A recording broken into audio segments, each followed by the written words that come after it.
As you can clearly see from the way my hair looks, I just came out of the shower and now I'm gonna bake some bread. Actually, it's called a cottage loaf, and Virginia Woolf was very famous for being very good at baking it. And I read online when I was searching for the recipe that it's A, super hard, and B, not many people can do it, which mainly results from A. But since modesty is not something I'm very fond of, I'm gonna try anyway, and I just hope it's gonna turn out well, because even the cook of Virginia Woolf wasn't very good at making it at first. It's a very old recipe, but later on she mastered it and said she even became better at it than Virginia Woolf, and that's also my goal today. Let's see. For the cottage loaf you only need few ingredients. You're going to need some flour, of course, some salt, melted butter or oil, and some dry yeast. You just combine all those things in a bowl and then knead until a dough forms.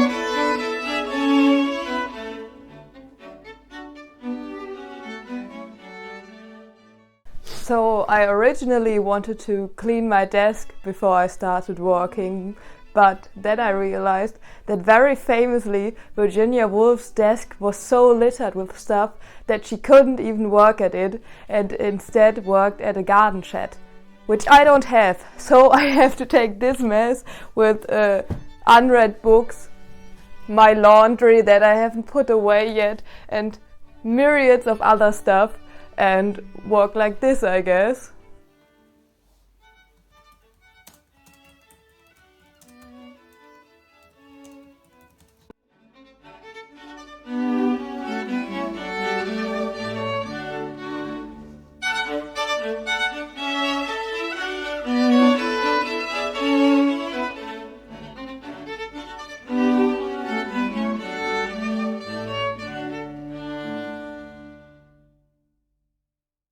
It's about 12 now, which means I'm finished for writing, at least for the morning, because usually Virginia wrote her novels and also reviews in the mornings from 9:30 to 12, which I didn't quite make because I started a little bit later, but I think that's fair enough. I wrote about 4 pages, just regular word pages. I usually format them when I'm all done with the novel, so I'm quite happy with that, because I usually write about 1 or 2 pages a day, and I've already doubled it, so that's pretty great. But now I think I'm gonna finish off that bread, try to make it look like a real cottage loaf, and then I'm gonna write some letters later, but now I'm going to eat.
When I was doing research on Virginia Woolf for this video, I stumbled across the fact that she used to write the first drafts of her novels in different colored ink.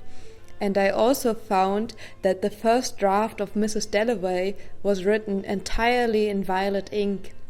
Which is quite funny, because coincidentally I underlined everything in that book in violet ink.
So I just finished writing my letter and it was very nice. I think it's actually something I want to adopt, at least when I'm on holiday. I want to write more cards, more postcards. So that's something I think I'm going to do. My conclusions in general are, of course, it was a good morning routine and overall routine for the day for writing.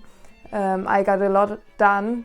But it's not feasible for me to do every day because I sadly have to work. I know that sucks, and Virginia was lucky enough to not have to do that. So I think I'm going to adopt parts like the writing letters. Other parts I already did, like baking bread, that didn't turn out quite the way it was supposed to, but I think that's quite fair due to the fact that it's so hard to do apparently. So I think I did fine with that. And the walks, I usually do them even 3 a day, not only 1. So that's something I'm going to do either way. And the writing, I think, is gonna stay in the later hours for me because I found that I wasn't quite as focused as I like to be. Although I got a lot done, I'm not sure how I'm going to like it tomorrow. And usually I take the day to think about what I'm going to write later on. And it's a little fresher in my mind. Virginia Woolf apparently did the same thing while she was taking a bath. I sadly don't have a bathtub, otherwise I would have tried it. And the time in the shower wasn't quite long enough for that. So I think those are my conclusions. I can't do the whole routine because I obviously have to work, but parts of it were really great, and I think it's nice to try something different. So if you've been thinking about maybe trying a different writing routine, this is your sign to do it.